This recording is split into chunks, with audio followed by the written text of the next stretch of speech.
India வந்து வெள்ளக்காரர்கள் இடத்துல, அது பிரிட்டிஷ்காரர்கள் இடத்துல அடிமைத்தனத்துல இருந்துச்சு.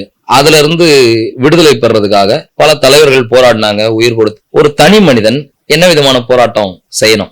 இப்ப சுதந்திர போராட்டம் மாதிரி ஒரு தனி மனிதன் இந்த பாவத்தினுடைய அடிமைத்தனத்திலிருந்து விடுதலை ஆகிறதுக்கு ஏதாவது போராட்டம் பண்ணணும். ஆர்டிபிஷியல் இன்டெலிஜென்ஸை பயன்படுத்தி இன்னைக்கு நம்ம வந்து உலகம் இயங்கி போயிட்டு இருக்கு, ஒரு பக்கம் போயிட்டு இருக்கு. சயின்டிஸ்டினுடைய இது என்ன? இந்த ஏத்திஸ்டிக்கல் சயின்டிஸ்டினுடைய நோக்கம் மனுஷனுடைய நினைவுகள் எல்லாத்தையும் ரெக்கார்டட், அந்த ரெக்கார்டட் நினைவுகளை ஆர்டிபிஷியல் ஜெனரல் இன்டெலிஜென்ஸா ஆக்கலாம், AGIக்கு போயிடலாம்.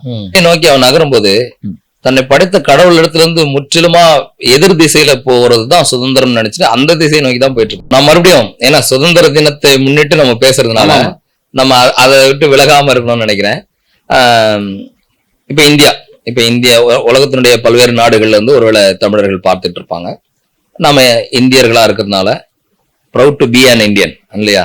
அதெல்லாம் வந்து எந்த விதத்துல நம்ம மறுக்கல. இந்தியா வந்து வெள்ளக்காரர்கள் இடத்துல, அது பிரிட்டிஷ்காரர்கள் இடத்துல அடிமைத்தனத்துல இருந்துச்சு. அதுல இருந்து விடுதலை பெறதுக்காக பல தலைவர்கள் போராடினாங்க, உயிர் கொடுத்தாங்க. அப்ப இந்த மாதிரி சில போராட்டங்கள்லாம் இருந்துச்சு. அந்த போராட்டங்களுடைய விளைவா ஒரு கட்டத்துல விடுதலை கிடைச்சது. இப்ப நீங்க சொல்ற அந்த விடுதலை அல்லது சுதந்திரமா நான் இயங்கணும்னா ஒரு தனி மனிதன் என்ன விதமான போராட்டம் செய்யணும்? இப்ப சுதந்திர போராட்டம் மாதிரி ஒரு தனி மனிதன் இந்த பாவத்தினுடைய அடிமைத்தனத்திலிருந்து விடுதலை ஆகிறதுக்கு ஏதாவது போராட்டம் பண்ணணுமா? இல்ல, இது வரைக்கும் பண்ணிட்டு தானே இருக்காங்க. வரலாறு ஃபுல்லா இந்த அடிமைத்தனத்திலிருந்து விடுதலை ஆவதற்கான போராட்டத்தை மனுஷன் செஞ்சுக்கிட்டு தான் இருக்கும். அதாவது இந்த அடிமைத்தனத்திலிருந்து விடுதலை ஆவதுன்னு அது வேறு ஒரு நிலை. அந்த நிலையை வந்து எல்லாரும் ஒத்துக்கொள்ளக்கூடிய ஒரு நிலை என்னன்னா, இந்த உடல் ரீதியான உணர்வுகளின் அடிப்படையில் இருக்கக்கூடிய நிலையை தாண்டிய ஒரு நிலைன்னு சொல்றாங்க. எல்லா மதங்களும் அந்த நோக்கி நகர்கிறது. இப்போ உதாரணத்துக்கு பாத்தீங்கன்னா, இப்போ ஹிந்து மதத்தை எடுத்துக்கொள்வோம் அப்படின்னு சொன்னா, அதாவது அதுல நிறைய பிரிவுகள் உட்பிரிவுகள் இருந்தாலும் ஒட்டுமொத்தமா எல்லாரும் எதிர்பார்க்கக்கூடிய ஒரு விஷயம் என்னன்னா, என்னுடைய ஆத்மா பரமாத்மாவோட எப்படியாவது என்ன செஞ்சிடணும், நான் இடையணும். அதுக்கு பேர் தான் முக்தி, ஜீவன் முக்தி அப்படின்னு சொல்லுவாங்க ஹிந்தியில. முக்தி அடைதல் அப்படி சொல்றாங்க. இருந்த பிறகு அவங்க வந்து அமரர் அப்படின்னா இனிமே மரணம் இல்லாத ஒரு வாழ்க்கைக்குள்ள போயிடுறாங்க. அதான் அமரர் அப்படின்னு போகணும்னு எதிர்பார்க்கறாங்க. அதனாலதான் செத்தவங்களை வந்து தெய்வமாக வழிபடக்கூடிய நிலையம் வருது. ஏன்னா செத்துட்டாங்கன்னா இந்த நிலையில இருந்து அவங்க வேற விடுதலை அடைஞ்சு அவங்க உயர்நிலைக்கு போயிடுறாங்க, சாவாமைக்குள் போய்விடுறாங்க அப்படின்னு நம்பிக்கை தான். அது உண்மையா தெரியாது. சாவாமைக்குள் போகணும் அப்படின்றதுதான் ஒரு எல்லாருடைய எதிர்பார்ப்பு. இப்போ நம்ம வந்து சயின்ஸ்ல, அதாவது ஆர்டிபிஷியல் இன்டெலிஜென்ஸை பயன்படுத்தி ஏத்தியஸ்ட், அதாவது அவங்க தானே சயின்ஸ் சொல்லுவாங்க. அதாவது உலகத்துல வந்து சயின்ஸ் நமக்கு சொந்தமானது இல்ல. சயின்ஸ் வந்து அனைத்து மக்களுக்கும் கண்டிப்பா சொந்தம். கடவுள் வந்து நமக்குள்ள சயின்ஸோட தான் நம்மள படைச்சிருக்காரு. சோ சயின்ஸ் வந்து என்னமோ நாத்தியர்களுக்கு மட்டுமே சொந்தம் மாதிரி பேசிட்டு இருக்காங்க. அவங்க கூற்றுப்படியே போனாலும் ஆர்டிபிஷியல் இன்டெலிஜென்ஸை பயன்படுத்தி இன்னைக்கு நம்ம வந்து உலகம் இயங்கி போயிட்டு இருக்கு, ஒரு பக்கம் போயிட்டு இருக்கு. சயின்டிஸ்டினுடைய இது என்ன?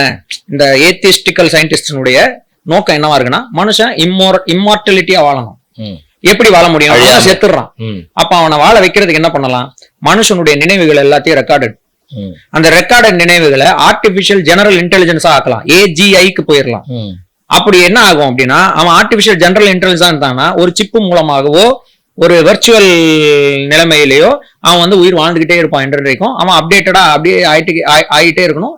அவன் வெர்ச்சுவலா வந்து எப்பவுமே உயிரோட மெய்நிகரா வந்து இருந்துகிட்டே இருக்கணும்ன்ற ஒரு நிலையை அடையணும். எப்படியோ ஒரு இம்மார்டலிட்டி அடையணும்னு ஏத்திஸ்டும் விருப்பப்படுறாங்க. இந்து மதத்தை குறிச்சு நம்ம பேசணும். புத்த மதம் அது ஒரு லிபரேஷனை நோக்கி நகர்ந்த ஒரு மதம் தான், சரிங்களா? அதாவது சனாதன கீழே இருக்க முறைப்பாடுகள்ல இருந்து, ஒடுக்குமுறையில இருந்து நான் வெளியே வரணும்னு ஆரம்பிக்கும் ஒரு ரெவல்யூஷனரி ரிலிஜன் தான் அதுவும். அதே மாதிரிதான் ஜைன மதமும். இப்படியே எல்லாருமே வந்து பாத்தீங்க அப்படின்னு சொன்னா, இது வந்து எங்க வேதாமத்துல போட்டிருக்கு. ஃபர்ஸ்ட் நிம்ரோத்தினுடைய நாட்கள்ல இருந்து, பாபேல் கோபுரம் கட்டப்பட்ட நாட்கள்ல இருந்து, ஆதியாமத்துல அங்க இருந்தே வந்து பாக்குறோம் இந்த ஒரு நிலையை நோக்கி மனுஷன் நகர்ந்துகிட்டே இருக்கிறான். ஆனா இந்த நிலையை நோக்கி அவன் நகரும் போது தன்னை படைத்த கடவுள் இடத்துல இருந்து முற்றிலுமா எதிர் திசையில போறதுதான் சுதந்திரம் நினைச்சிட்டு அந்த திசையை நோக்கி தான் போயிட்டு இருக்காங்க. அதுதான் வாட் இஸ் இண்டிபெண்டன்ஸ் அப்படின்றத வந்து அதான் சொல்றேனே, தீமை வந்து அவனை இப்படியே அடிமைத்தனத்துக்குள்ளே வச்சிருக்கிறதுனால இவன் எது சுயாதீனம்னு நினைக்கிறான் அப்படின்னா, அவன் விருப்பப்பட்ட எல்லாவற்றையும் செய்யும் நிலையை தான் சுயாதீனம்னு நினைக்கிறான். எந்த ஒரு வரம்புகளுக்குள்ள இல்ல கட்டுப்பாட்டு ஒழுங்குகளுக்குள்ள அவன் வர விரும்புறது இல்ல. வரம்புகளை குறிச்சு நான் பேசும்போது நான் ஒரு உதாரணம் நான் உங்களுக்கு சொல்றேன், சுயாதீனத்தை பத்தி சொல்றேன். இப்போ உங்க கையில வந்து இல்ல ஒரு பாப்பா ஒரு பையன் கையிலயோ யாருக்கிட்டயோ ஒரு பேப்பரை கொடுத்து புலி ஒரு டைகரை வர அப்படின்னு சொல்றேன்னு வச்சுக்கோங்க. அவன் என்னதான் வரையணும்? Tiger he has the freedom to draw a tiger. அவன் மயில வரைஞ்சிடறான், வரைஞ்சிட்டு வந்துட்டு இதுதான் டைகர், என் கற்பனையில இதுதான் டைகர்னு சொன்னா நீங்க ஒத்துப்பீங்களா? கொஞ்ச நாளைக்கு முன்னாடி ஒரு சின்ன பையன் ஈ போட்டான். ஈ இல்ல இது ஆதான் அப்படின்னா, இது இல்லடா நான் சொல்லி கொடுத்த மாதிரி இல்ல, இதுதான் இதுதான் அப்படிதான் இருக்கும், சரியா தான் இருக்கும் அப்படின்னா. he is free to draw a tiger. அவன் வந்து ஒரு டைகரை வரைவதற்கான சுயாதனம், அது எப்படி வேணா கற்பனை பண்ணி வரைஞ்சுக்கலாம். அவன் வாழை நிமித்தி வரையலாம், வாழை சுருட்டி வரையலாம், சிரிக்கிற மாதிரி வரையலாம், அழுகுற மாதிரி வரையலாம், இமேஜினேஷன் பண்ணிக்கலாம், என்ன வேணா பண்ணிக்கலாம். சேர் மேல உட்காந்து இருக்க மாதிரி வரையலாம், எழுதுற மாதிரி வரையலாம், கம்ப்யூட்டர்ல நோண்டுற மாதிரி வரையலாம், பாட்டு பாடுற மாதிரி அனிமேஷன் பண்ணலாம், என்ன வேணா பண்ணலாம். ஆனா அது டைகரா தான் இருக்கு. அந்த மாதிரி சுயாதீனம்ன்றதுக்கு இப்படிப்பட்ட ஒரு வரம்பு இருக்கிறது, அதுதான் சுயாதீனம். அப்படி அந்த வரம்பு கூட இல்லை அப்படின்னு சொன்னா அது பொய் ஆகிவிடும். இதுதான் டைகர்னு எப்படி நம்ம சொல்ல முடியும்? சொல்ல முடியாது. புரியுதுங்களா? மனுஷன் எதிர்பார்க்கிற சுயாதீனம் வந்து இது பொய்மை. அதனாலதான் நீங்க வந்து சோசியல் மீடியால இருந்து ஆரம்பிச்சு நம்ம வந்து டே டு டே லைஃப்ல நடக்கிறத பேசுவோம். சோசியல் மீடியால இருந்து ஆரம்பிச்சு மனுஷன் வந்து இன்னைக்கு ஒரு வர்ச்சுவல் பர்சனா வாழ்றது எப்படி, வர்ச்சுவலா இல்லாம அவனுக்கு ஒரு வாழ்க்கை ஒண்ணு இருக்கு. நான் வந்து உங்களோட சேட் பண்றேன்னு வச்சுக்கோங்களேன், என்னுடைய சிறந்ததை மட்டும் தான் உங்ககிட்ட காமிப்பேன். இதை நம்பி உங்களை ஜட்ஜ் பண்ண நீங்க யாருன்னு சொல்ல முடியல. இதை நம்பி லவ் பண்ணிடுறாங்க, இதை நம்பி கல்யாணம் பண்ணிடுறாங்க. கல்யாணம் பண்ணதுக்கு அப்புறம் என்ன நடக்குது? எத்தனை கல்யாணம் ஆச்சுன்னு அப்ப தெரிய வருது. புரியுதுங்களா உங்களுக்கு? இதுக்கு முன்னாடி எத்தனை கல்யாணம் தெரியும். சோ என்னுடைய வாழ்க்கையில இப்ப நான் இங்க வந்து பேசிட்டு இருக்கேன்ல, இங்க வந்து நான் பேசும்போது என்னோட டார்க் சைட்ஸ் எல்லாம் நான் காமிச்சிட்டு இருப்பேன் ஸ்டுடியோல. இந்த நிகழ்ச்சிக்கு என்ன தேவையோ அதுல எவ்வளவு சிறந்து நான் செய்யப்பட முடியுமோ அதை தான் நான் காட்டக்கூடியவனா இருக்கிறேன். அப்போ பொய்மையை நோக்கிதான் மனுஷன் வந்து சுயாதீனம்னு நினைச்சு நகர்ந்துகிட்டு இருக்கான். ஆனா இது சுயாதீனம் கிடையாதுன்றதுதான் பைபிள் சொல்லுது. அதுக்குள்ள நம்ம போக போக போக போக இன்னும் தீமையா போயிட்டே தான் இருக்குமே தவிர முற்றிலுமான சுயாதீன நிலையை நான் அடைந்தேன்னு சொல்லி நம்ம வந்து யாரையுமே பார்க்க முடியாது. ஒருவேளை அப்படி சொன்னவங்க நான் உண்மையான I came to know the truth அப்படின்னு சொன்னாலும் அவங்களோட வழியில போன யாருமே அதை அடைந்ததாக நம்ம சொல்ல முடியாது. ஓகே, தென் வாட் இஸ் என்ன சொல்றது way to be independent really? நம்ம உண்மையிலேயே சுதந்திரமா வாழ்றதுக்கான வழி எதுவா இருக்கும்? எதுவா அல்லது ஆங்கிலத்துல எப்படி சொல்லலாம்? நீங்க இண்டிபெண்டன்ட் கேட்டதுனால சொல்றேன். சுதந்திரம்ன்ற அந்த கான்செப்ட், அதனாலே நான் சொல்றேன். ஒரு பக்கம் இப்படி சொல்லிட்டு நம்ம அதுக்கப்புறம் உள்ள போலாம். I want to make a statement. The best way to be independent is to be independent. அதான் independent. Independent you have to be independent. But with whom, யாரோடு அல்லது எதுவோடு என்கிறத வச்சுதான் நான் சுதந்திரமா இருக்கிறேனா, நான் இண்டிபெண்டா இருக்கிறேனா இல்ல இன்டிபெண்டாகவே இருக்கிறேனான்றது முடிவுக்கு வரும். ஸோ அதை பத்தி தான் இப்போ நம்ம வந்து அடுத்து நம்ம பேசலாம் நான் நினைக்கிறேன். சரி, இப்போ நம்ம யாரோட டிபெண்ட் ஆயிருக்கிறோம்? ஓகே, ஸோ நம்ம வந்து இவ்வளவு நேரம் அந்த அடிமைத்தனத்தை பத்தி நம்ம வந்து நிறைய படிச்சுட்டு இருந்தோம். ஸோ தீமையினுடைய அடிமைத்தனம், அதனால அதுக்கு கீழே கேட்டகரி. இந்த அடிமைத்தனம் சாரி கொடுக்குறேன். இந்த அடிமைத்தனம் சொல்லும்போது ஒரு வசனம் இருக்கு, நம்ம தேவனுக்கு அடிமைகளானீர்கள் நீதியின் ஆயுதங்களா. ஆமா, அப்ப பிசாசுக்கு அடிமையா இருந்து பிசாசுனுடைய அவனுடைய கட்டுப்பாட்டுல நம்ம இருக்கிறோம் அப்படின்னு சொல்லி இவ்வளவு நேரம் சொன்னீங்க. பெரியார் சொன்ன மாதிரி ஆயிடுதுன்றீங்களா? ஆமா. அப்போ ஒரு தேவனுக்கு இருக்கும்போது அதுவும் அடிமைத்தனன்ற வார்த்தையில சொல்லும் போது அது எப்படி சுதந்திரம் நம்மளால சொல்ல முடியும்? இப்ப அதை பத்தி தான் நம்ம வந்து சிந்திக்கலாம், கொஞ்சம் சிந்திக்கலாம்.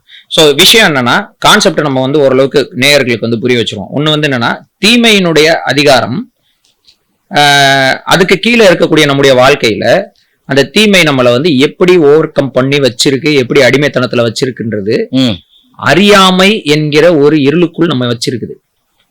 மெய்யை அறிந்து கொள்வதற்கான முயற்சி நீங்க செஞ்சாலும் இதுதான் உண்மைன்னு அதுவா ஒண்ணு சொல்லி அந்த அடிமைத்தனத்திற்குள் நம்ம வைத்துக் கொண்டு இருக்கிறது. சரிங்களா? அந்த அந்த அடிமைத்தனத்தை பத்தி தான் இப்ப நம்ம பேசிட்டு இருக்கோம். அந்த அடிமைத்தனத்துல வந்து எல்லா விதமான அடிமைத்தனமும் இருக்கு. அது ஒடுக்குமுறையா இருக்கலாம். அல்டிமேட்டா அங்கதான் வந்து நிக்குது. ஆனா தனிப்பட்ட முறையில ஒவ்வொரு மனுஷனும் நான் வந்து ஆக்சுவலி யாருக்குமே நான் அடிமை கிடையாது. கரெக்டுங்களா? இல்லையா? இல்லையா? ஒரு கம்யூனிஸ்ட்வாதிட்டு போய் கேட்டீங்கன்னா ஓப்பனா சொல்லுவாங்க, நான் வந்து யாருக்குமே நான் யாருக்கு அடிமை? நான் யாருக்குமே அடிமை கிடையாது. எனக்குன்னு ஒரு இது இருக்கு, சுய மரியாதை இருக்கு. நான் யாருன்றதை நீங்க முடிவு பண்ண முடியாது. இந்த மாதிரி வார்த்தைகள்லாம் நம்ம சொல்லி கேட்கிறோம்.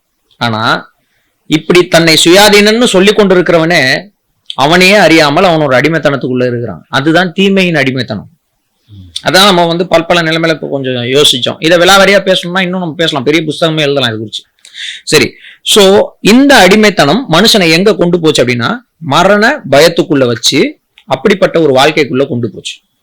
அந்த வாழ்க்கையின் முடிவு என்ன அப்படின்னா மரணம். ஸோ மரணம்னு சொல்லும்போது அதை வச்சு நான் கொஞ்சம் எக்ஸ்பிளைன் பண்ணலாம்னு நினைக்கிறேன். சொல்லுங்க. ஏன்னா அந்த அடிமைத்தனத்தை பத்தி பேசினாதான் இந்த அடிமைத்தனத்தை பத்தி நான் உங்களுக்கு எக்ஸ்பிளைன் பண்ண முடியும். சரிங்களா? மரணம் அப்படின்னா என்னது? பிரிவு, உடலை விட்டு உயிர் பிரிவு. எப்போ நடக்குது? விபத்துல நடக்குது, முதுமை வாழ்க்கையில் ஏதாவது ஒரு கட்டத்தில் நடக்குது. ஓகே, கரெக்டுங்களா? எஸ். ஆனா உண்மை அது இல்ல. மரணம் வந்து it is a process, it is not an event. ஓ, எப்படி நான் சொல்றேன்? அது ஒரு நிகழ்ச்சியில, அது ஒரு தொடர், அது ஒரு ப்ராசஸ். அது ப்ராசஸ் என்ன சொல்றது? ஒரு கண்டினியூஸ் ப்ராசஸ். அது செயல்முறை. எங்க ஸ்டார்ட் ஆகுதுன்னா பிறந்த அன்னைக்கே மரணம் ஸ்டார்ட் ஆகுது. பிறந்த குழந்தைய கண்டுக்காம விட்டுருங்க, தொப்புள் கொடியை வெட்டாம விடுங்க. ஓஹோ, சரி, வெட்டிட்டு அப்படியே பார்த்துக்கிட்டே வருமா இவ்வளவு நாள் நம்ம? ஆமா, அதுதான். சி, மரித்து கொண்டு இருக்கிறவர்களை லேட்டா மறிக்க வச்சுக்கிட்டு இருக்கோம். இவ்வளவுதான் டிஃபரன்ஸ். மரணம் அப்படின்ற அந்த கடைசி உயிர் பிரிவை, அந்த உயிர் உடல்ல இருந்து உயிர் பிரியுது பாத்தீங்களா, அதை தள்ளி போட்டுக்கிட்டே இருக்கிறோம். ஒரு கட்டத்துல நம்மளால முடியாம போயிடுது. மேக்ஸிமம் எவ்ரிடே நம்ம ஒரு ஹாஸ்பிட்டல் ரன் பண்ணிட்டு இருக்கோம். இப்பதான் நானே ரியலைஸ் பண்றேன். இதுதான் மரணம். மரணம் என்பது ஒரு மனுஷனுடைய வாழ்க்கையில் நடக்கக்கூடிய கடைசி நாள் ஈவெண்ட் கிடையாது. அது அன்னையிலேயே ஆரம்பிச்சிருது. அது நிகழாமல் தடுத்து கொண்டிருக்கிற வேலையை தான் எல்லாரும் செய்து கொண்டிருக்கிறோம். அது என்னுடைய அடிமைத்தனம் இருக்கு பாத்தீங்களா, என்னுடைய பாவ அடிமைத்தனம், மரண பயம். மரண பயத்தின் விளைவுகள் என்னன்னு நான் சொல்றேன். மரண பயத்தின் விளைவுகள் தான் கவலை. மரண பயத்தின் விளைவுகள் தான் கோபம், மூர்க்கம். இந்த மாதிரி கலாத்தியர் 5வது அதிகாரத்துல போட்டிருக்கிற எல்லாமே மரண பயத்தினுடைய விளைவுகள். இது எல்லாமே பாத்தீங்கன்னா மனுஷனை சீக்கிரமா சாக வச்சிடும். ஒரு மனுஷன் டெய்லி கோவப்பட்டுக்கிட்டே இருந்தான்னா அவனுக்கு என்ன வரும்? சீக்கிரமா மரணம் வரும். ஆமா, கவலைப்பட்டுக்கிட்டே இருந்தாலும் மரணம் வரும். சரிங்களா? அவனுடைய சந்தோஷ கழிப்புனால, தவறான பழக்க வழக்கங்கள்ல அவன் உடலை கெடுக்கக்கூடிய எல்லாத்தையும் அவன் செய்யறான்னு வச்சுக்கோங்க, அவன் சீக்கிரம் என்ன செய்வான்? செத்து போயிடுவான். ஆக மொத்தம் உணர்வு, அதாவது உணர்ச்சியின் மிகுதியினாலும் மரணம் வருது, அவனுடைய உடல்ல வந்து அவன் பாதுகாத்துக்கு உள்ளாலும் மரணம் வருது. ஆக மொத்தம் மரணம் என்கூடிய அந்த கடைசி உயிர் பிரியக்கூடிய அந்த விஷயத்தை நம்ம தள்ளி போட்டுக்கிட்டே வந்துகிட்டு இருக்கோம். ஆனா இது சீக்கிரமா நடக்கிறதுக்கான ப்ராசஸை நம்ம வாழ்க்கையில செஞ்சுக்கிட்டே இருக்கோம். காரணம், இதெல்லாம் ஏஜென்ட்ஸ் ஆஃப் டெத். அதாவது ஃபியர், ஆங்ஸைட்டி, இது எல்லாமே ஏஜென்ட்ஸ் ஆஃப் டெத். இதுதான் வந்து நம்ம மரணத்தை கொண்டு வருது, வேகமா நம்ம கிட்ட கொண்டு வருது. இதுக்கான காரணம் வந்து பாவம். தீமை நம்ம கிட்ட இல்லைன்னா இது எதுவுமே நம்ம கிட்ட இருக்காது. இயேசு கிறிஸ்துவானவர் இந்த உலகத்துல வாழ்ந்து கொண்டிருக்கும் போது யாராலையுமே யோசிக்கவே முடியாத அல்லது கற்பனை கூட பண்ண முடியாத மாதிரியான ஒரு வாழ்க்கை முறையை கற்றுக் கொடுத்தார். பாருங்களேன், மத்தேயு எழுதின சுவிசேஷத்துல யாராலையுமே இது வந்து கற்பனை பண்ண முடியாது, இதெல்லாம் எப்படி சாத்தியமே இல்லை அப்படின்னு சொல்ற மாதிரியான ஒரு வாழ்க்கை முறையை கற்றுக் கொடுத்தார். மத்தேயு எழுதின சுவிசேஷம் அதில் நீங்க பாத்தீங்கன்னா 6வது அதிகாரம் 25 அந்த சம்பவம், அந்த விஷயத்தை வந்து அவர் சொல்லிக் கொடுக்கிறார். எப்படி சொல்லிக் கொடுக்கிறாருன்னு பாருங்க, அழகா சொல்லிக் கொடுப்பாரு. வாசிங்க. ஆகையால் எண்ணத்தை உண்போம், எண்ணத்தை குடிப்போம் என்று உங்கள் ஜீவனுக்காகன்றது வாழ்க்கைக்காக, எண்ணத்தை உடுப்போம் என்று உங்கள் சரீரத்துக்காகவும் கவலைப்படாதிருங்கள் என்று உங்களுக்கு சொல்லுவார். டைட்டில் சொன்னா இப்படி சொல்லலாம், கவலைப்படாதிருங்கள். ஏன்? கவலை தான் மரணத்துக்கான ஏஜென்ட். இந்த கவலை வருவதற்கான காரணம் பாவம். ஏன்னா என்னமோ வாழ்க்கையை வந்து ஒவ்வொரு செகண்டும் வந்து மூச்சை வந்து நான் தான் இழுத்து விட்டுக்கிட்டு இருக்கேன், இந்த மூச்சு விடுறது வந்து என் கண்ட்ரோல்ல இருக்குன்ற மாதிரி நம்ம வந்து வாழ்க்கையை வாழ்ந்துகிட்டு இருக்கோம். மனுஷனுடைய அவனுக்கு என்னன்னா, என் வாழ்க்கையை நான் பாத்துக்கலாம், யாரு பாத்துக்க போறா? ஆமா, நான் தானே பாத்துக்கணும். நம்மளை நாமே காப்பாத்திக்கிறதா ஒவ்வொரு மனுஷனும் நினைச்சு, நான் தான் காப்பாத்திட்டு இருக்கேன் என்ன நான் நினைச்சிட்டு இருக்கேன். இந்த நிலைக்கு பேரு இங்க தான் கவலை ஆரம்பிக்குது. ஐயோ, அப்ப நான் வந்து நாளைக்கு சாப்பிடறதுக்கு என்ன பண்றது, நாளைக்கு சாப்பிடறதுக்கு என்ன பண்றது? இது நான் தனியா இருக்கும்போது ஃபேமிலி வந்துச்சுன்னா அவங்களுக்கு சாப்பாடு போடுறது என்ன பண்றது, ஒய்ஃபு சாப்பாடு போடுறது என்ன பண்ணுது, ஒரு குழந்தைக்கு சாப்பாடு போடுறது என்ன பண்றது, 2 குழந்தைக்கு சாப்பாடு போடுறது என்ன பண்றது. ஆமா, அல்டிமேட்டா எல்லாமே போய் அவங்களுக்கு வந்து அவங்களுக்கு சாப்பாடு கொடுக்குறது எப்படி, அவங்களுக்கு இது பண்றது எப்படி, இந்த ஆங்ஸைட்டிலேயே ஒரியிலேயே எல்லாம் வாழ்ந்து என்ன செஞ்சிருக்கோம். நம்ம நினைச்சிட்டு இருக்கோம் 10-15 தலைமுறைக்கு சொத்து சேர்த்து வச்சிருக்காங்க, கவலையே இல்லாம இருக்காங்க. கிடையவே கிடையாது. அவங்களுக்கு எவ்வளவு கவலைகள் இருக்கு. இயேசு கிறிஸ்து வந்து கற்றுக் கொடுக்குறாரு பாருங்க, கவலையே படாதீர்கள். அதுக்கு அவர் ரீசன் சொல்றாரு. ஏன்னா ஆகாயத்து பறவைகளை கவனித்து, அது விதைக்கிறது இல்ல, அறுக்கிறது இல்ல, களஞ்சியத்துல சேர்த்து வைக்கிறது இல்ல, அவைகளை பிழைப்பூட்டுகிற பரமபிதா உங்களுக்கு சாப்பாடு கொடுக்காம இருப்பாரா? காட்டு புஷ்பங்களை கவனித்து பாருங்கள். சாலமோன் முதலாய் ஒருத்தன் கூட அந்த அளவுக்கு என்ன செய்யல. அது காலையில பூத்து சாயந்தரம் சாகுற அந்த பூ கூட அவ்வளவு அழகா கடவுள் வந்து உடுத்தும் போது உங்களை உடுத்த மாட்டாரா? அதனால எண்ணத்தை உண்போம் என்று உங்கள் ஜீவனுக்காகவும் எண்ணத்தை உடுப்போம் என்று உங்கள் சரீரத்துக்காகவும் கவலைப்படாதீங்க. ஏன்னா சரீரத்தை பார்க்கலாம் இல்ல ஆகாரத்தை பார்க்கலாம் ஜீவன் முக்கியம், வாழ்க்கை முக்கியம். அப்ப உண்மையாலுமே வாழ்க்கை மேல அக்கறை இருக்கக்கூடியவன் கவலைப்படக்கூடாதுன்னு சொல்றாரு. ஆனா இது சாத்தியமான்னு பாத்தீங்கன்னு வச்சுக்கோங்க, இது பைத்தியக்காரத்தனமா இருக்கும். அது எப்படிங்க கவலைப்படாம ஒருத்தர் வாழ முடியும்னு சொல்லிட்டு ஒருவர் இப்படி சொல்றாரு. இப்படி மனுஷன் வாழ்ந்திருக்கிறாங்களான்னா வாழ்ந்திருக்கிறாங்க. அதுக்குரிய எக்ஸாம்பிள்ஸ் எல்லாம் நான் காமிக்க போறேன். உண்மையான சுதந்திரத்தை பத்தி பேசும்போது நான் காமிக்க போறேன். ஆனா இப்படி ஒரு வாழ்க்கை சாத்தியமா அப்படின்னு கேட்டீங்கன்னா ஆம், சாத்தியம். இதுதான் சுதந்திரமான வாழ்க்கை. எதுல இருந்து சுதந்திரம்னா இந்த தீமையினுடைய ஆதிக்கத்திலிருந்து ஒரு விடுதலை. அவனால மட்டும் தான் இப்படி வாழ முடியும். அதை எப்படி பெற்றுக்கொள்றது? அதுதான் இப்ப நம்ம பார்க்க போறோம். சரிங்களா? சரி, அதை எப்படி பெற்றுக்கொள்றது? பேசிக்கா சிம்பிளா ஒரே வார்த்தை சொன்னா, இந்த வாழ்க்கையை தரக்கூடிய ஒருவர் இருக்கிறார். சரி, அதுக்கு முன்னாடி தரக்கூடியவரை பார்ப்போம். இது எக்ஸாம்பிள்ஸ் பார்க்கலாம். நீங்க இப்படி வாழ்ந்தவங்களை அது இப்பயே சொன்னா போயிடுமா? அது கடைசியா நம்ம சொல்லலாம். சரி, ஓகே. இந்த வீடியோ கடைசி வரைக்கும் தரக்கூடியவரை பார்க்க. ஆமா, இந்த வீடியோ கடைசி வரைக்கும் இப்பெல்லாம் மனுஷங்களே வாழ்ந்துருக்காங்களான்றத நம்ம பார்க்கணும்ல. கடைசி வரைக்கும் நம்ம அதை பார்க்கலாம். சரி, இப்ப ஃபர்ஸ்ட் எடுத்த உடனே இதுக்கான வழி என்ன? இததான் 2000 வருஷமா இந்த உலகத்துல ஒரு சொல்லினால் பயன்படுத்தப்படுகிறது. தமிழ்ல வந்து நற்செய்தின்னு சொல்றோம், சுவிசேஷம்னு சொல்றோம், காஸ்பல் குட் நியூஸ் அப்படின்னு சொல்றோம், சுப் சந்தேஷம் சொல்றோம். இப்படி எல்லா மொழிகள்லயும் ஒரே விஷயம், குட் நியூஸ், நல்ல செய்தி என்று இந்த உலகத்தில் 2000 வருஷங்களாக அறிவிக்கப்பட்டு வருகிற ஒரே செய்தி சுதந்திரத்தின் செய்தி, சுதந்திரத்தின் விடுதலையின் செய்தி. சரிங்களா? நம்முடைய சுதந்திரம் ஒரு மிட் நைட்ல கிடைச்சது இல்லையா? அப்படிதானே? ஃப்ரீடம் அட் மிட் நைட்னு படமே, திரைப்படமே வந்திருக்குது நம்முடைய சுதந்திரத்தை பத்தி. ஃப்ரீடம் அட் மிட் நைட்னு திரைப்படமே வந்திருக்கு சுதந்திரத்தை பத்தி. இந்த இதே மாதிரி ஒரு ஏறக்குறைய இயேசு கிறிஸ்து கிமு ஆல்மோஸ்ட் 1500 இயர்ஸ்க்கு முன்னாடி ஒரு சுதந்திரம் ஒரு கூட்டத்துக்கு கிடைச்சது. அது வந்து எகிப்து என்னும் தேசத்தில் அடிமைகளாக வாழ்ந்து கொண்டிருந்த இஸ்ரவேலர், அதாவது யாக்கோபினுடைய 12 பிள்ளைகளுடைய சந்ததியருடைய எபிரேய பாஷையை பேசக்கூடிய எபிரேயருடைய கூட்டத்துக்கு கிடைத்த ஒரு விடுதலை. அவங்களுக்கு மிட் நைட்ல தான் அவங்களுக்கு கிடைச்சது சுதந்திரம். மிட் நைட்ல தான் மேக்ஸிமம். அதாவது அது அது எப்படி ஆர்கெஸ்ட்ரேட் ஆகுதுன்னா, இருளில் இருந்து ஒரு வெளிச்சத்துக்கு போற ஒரு, அப்ப சரிதான். ஆமா, அது அதனால மேக்ஸிமம் வந்து ஃப்ரீடம் அட் மிட் நைட்ன்றது ஒரு நல்ல ஒரு கேப்ஷன் அது ஆக்சுவலி. அந்த மாதிரி இந்த உலகத்துக்கான இருளிலிருந்து வெளிச்சம் பிறந்த ஒரு இடம் ஒரு 3 மணி நேர கார் இருளுக்கு நடுவுல பிறந்தது. This is freedom at midday but midnight. Midday ஒரு நைட், மிட் நைட் மாதிரி 3 பூமி எங்கும் அந்தகாரம் உண்டான ஒரு நேரத்துல ஒரே ஒரு குரல், என் தேவனே என் தேவனே ஏன் என்னை கைவிட்டீர்னு ஒரு குரல் கேக்குது. ஏலோஹி ஏலோஹி லாமா சபக்தானி என்ற அரமாயிக் மொழியிலும், ஏலி ஏலி லாமா சபக்தானி என்ற எபிரேய மொழியிலும் இதை வந்து வர்ணிக்கிறாங்க. என் இறைவனே என் இறைவனே ஏன் என்னை நீங்க கைவிட்டீர், என்னை ஏன் கைவிட்டீங்கன்னு ஒரு கேள்வி. இந்த ஒரு கேள்விக்கான விடைதான் ஒவ்வொரு தனிப்பட்ட மனிதனுடைய சுதந்திரம். அதை கொஞ்சம் எக்ஸ்பிளைன் பண்ணுங்க. இந்த சூழ்நிலையை நான் கொஞ்சம் விவரிக்கிறேன். ஏன்னா நமக்கு கிடைத்த சுதந்திரம் மிட் நைட்ல கிடைக்கும் போது இருந்த டென்ஷன் இருக்கு பாருங்க, அது நீங்க அந்த ஃப்ரீடம் அட் மிட் நைட் பார்க்கும்போது உங்களுக்கு தெரியும். அதை எக்ஸ்பிளைன் பண்ணுங்க. நம்ம அந்த காலத்துல பிறக்கல இல்லையா, அதை பத்தி சொல்லும்போது அந்த டென்ஷன் இருக்கு பாருங்க, அதுக்கு நடுவுல கிடைக்குமா கிடைக்காதா, எப்படி கிடைக்கும், எப்படி நடக்க போகுது, என்னென்ன இதெல்லாம் இருக்க போகுது எல்லாம் ஏகப்பட்ட டென்ஷன் இருக்குல்ல. அந்த மாதிரி ஒட்டுமொத்த மனுக்குலமே உற்று பார்த்து கொண்டிருந்த அப்படின்னு சொல்ல முடியாது, ஆவலோடு எதிர்பார்த்து கொண்டிருந்த அப்படின்னு சொல்ல முடியாது. ஏன்னா மனுஷன் கான்சியஸா எதிர்பார்க்கல.